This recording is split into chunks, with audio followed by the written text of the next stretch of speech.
Brothers and sisters, we are back again with the fifth video clip on our charism.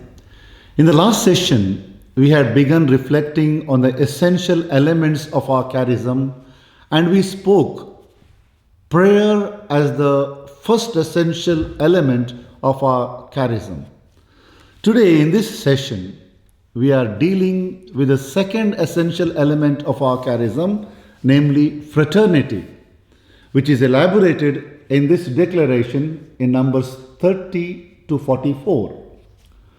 Looking at this elaboration in 15 paragraphs, that is Numbers 30 to 44, we understand that this declaration gives more attention, more importance to this essential element of our charism, namely fraternity.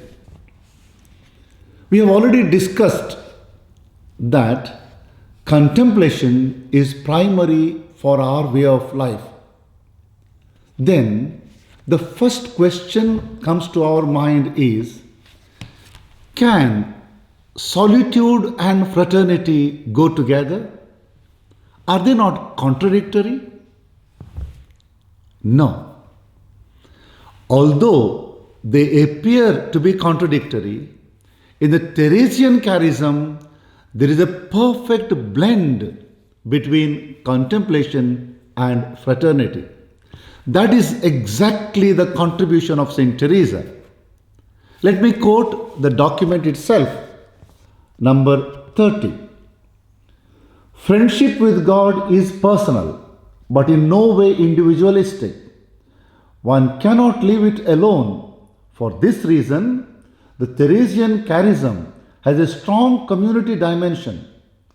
In Teresa's experience and teaching, the fraternity with its joys and labors is an indispensable help in realizing our vocation as friends of God. Brothers and sisters, the Carmelite community that Teresa envisioned is a family around Jesus.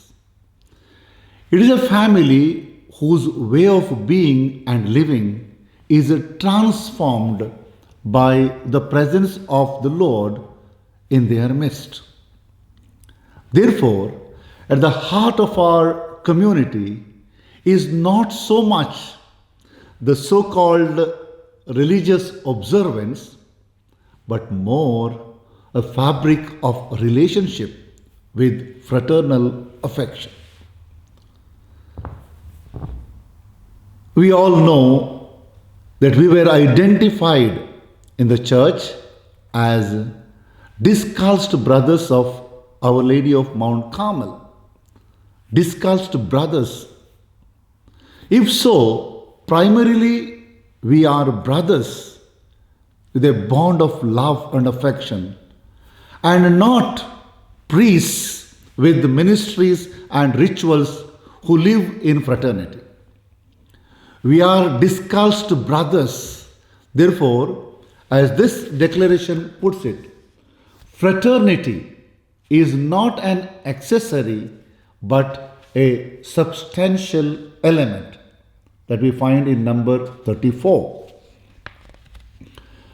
If so, what is our main task in fulfilling or living our charism? First and foremost, we should build our community life and live as members of the same family. We are together in a community not to do something else, but being together for the love of Christ is a value in itself. It is an end in itself to be together. That is why when we are promoting vocations in our vocation promotion for our way of life, the chief criterion for discernment should be whether a particular candidate is suitable for community life. That should be our main concern. Teresian community is held together not by law but by love. Therefore, there is a conglomeration of individuality and community. When there is no such a blend between individuality and community, the danger is evident, namely anarchic individualism or leveling communitarianism. These dangers was pointed out in Vita Consacrata, the apostolic exhortation of Pope St. John Paul II. Theresian community, on the one hand, helps an individual to grow when there is transparency among the members of the community with their positives and negatives, ups and downs.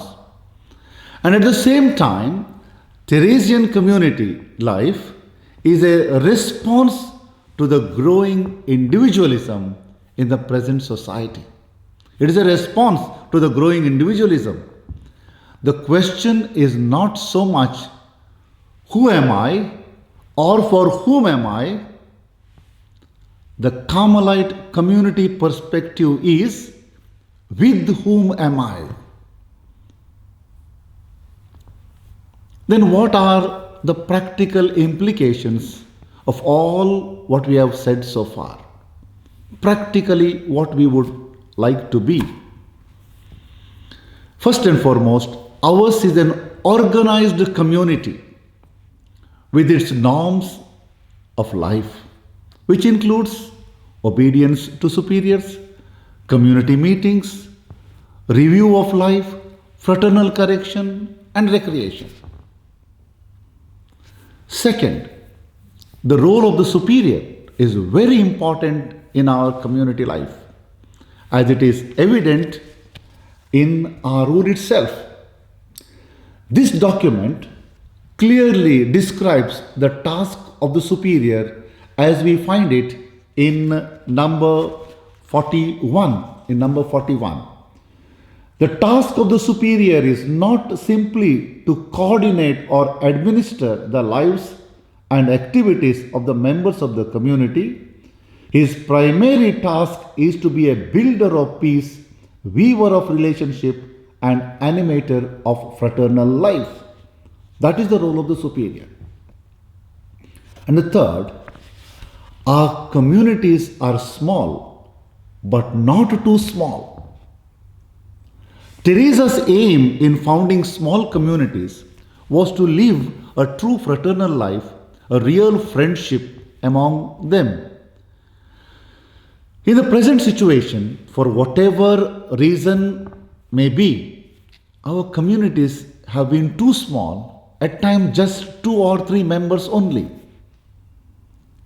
This declaration strongly emphasizes that we need to ensure sufficient number of members in a community so that the real Theresian community life is lived in our order.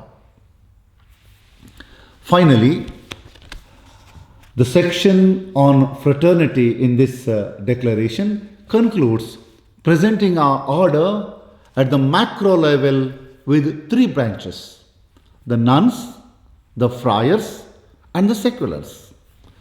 All 3 live the same charism in different ways. As a family and as a mark of synodality, there should be a close relationship between these 3 branches as it is stated in number 43. Sharing among the members of the 3 branches is a source of mutual stimulation and new vitality. Now let us have some questions for our personal and communitarian reflections. A few questions for our reflection. First question: is my community in which I presently live is characteristically a Theresian community, or are there any drawbacks in it?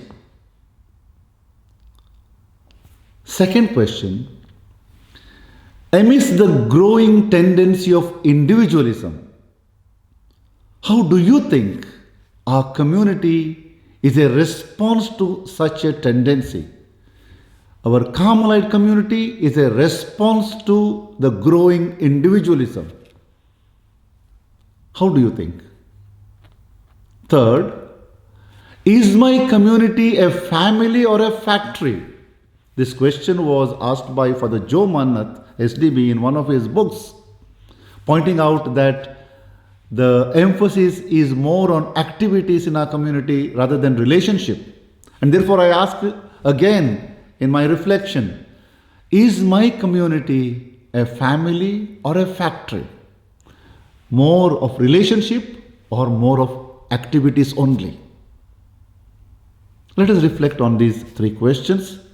And brothers and sisters, thank you very much for your kind attention, and God bless us all.